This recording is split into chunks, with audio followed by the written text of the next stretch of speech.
Tasha Mulak, lumayo muna sa Eat Bulaga, dahil sa yumuyugang na tensyon kina Miles Ocampo at Maine Mendoza. May namumuong hidwaan sa likod ng kamera. Sa kabila ng masiglang pagbabalik ng Eat Bulaga sa ere, tila may hindi inaasahang bagyo ang dumaan sa hanay ng mga dabarkads. Usap-usapan ngayon sa showbiz ang biglaang paglayo ni Tasha Mulak sa noontime show matapos umanong magkaroon ng tensyon sa pagitan niya, ni Miles Ocampo, at ni Maine Mendoza. Ayon sa ilang insider, hindi lang ito simpleng tampuhan, may lalim at ugat ang tensyon na maaaring makaapekto sa pagkakabuo ng buong cast. Una raw nagsimula ang tensyon nang mapansin ng ilang production staff ang pagiging cold ni Miles kay Tasha sa mga off-cam moments. Sa isang taping raw ng segment, hindi sinasadyang magkapalitan ng linya sina Tasha at Miles, na nagdulot ng onting kalituhan. Imbes na gamiting biro, tila naging personal ang dating ng ilang pahayag, ayon sa mga nakasaksi.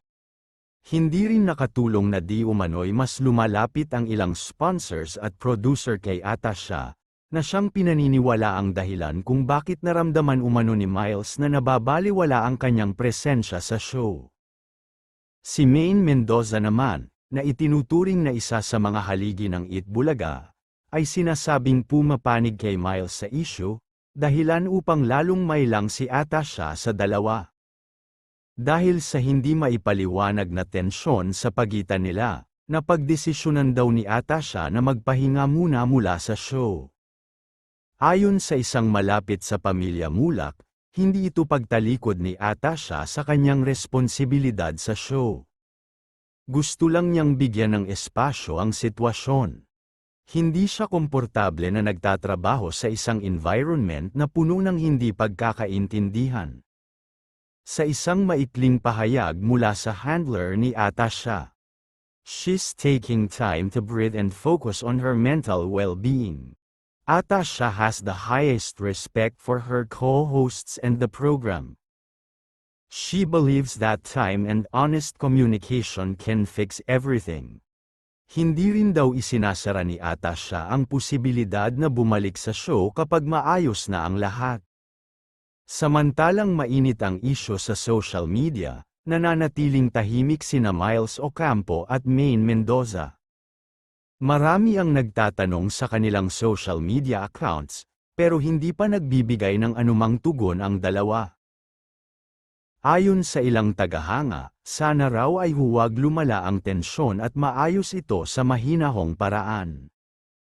Mahal namin silang lahat. Sana hindi ito mauwi sa pamumulitika sa loob ng Eat Bulaga, ani ng isang netizen. Ang management ng Eat Bulaga ay nagsasagawa na raw ng internal dialogue sa mga host upang maibalik ang harmony sa loob ng show.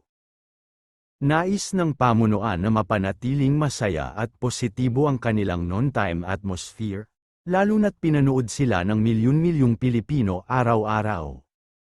Habang nagpapahinga si Tasha, umaasa ang lahat na ito ay pansamantala lamang. Hindi biro ang itinatayong pangalan ni Tasha sa showbiz, bilang anak ng dalawang showbiz royalty na sina Aga Mulak at Charlene Gonzalez, natural lang na bawat kilos niya ay tututukan.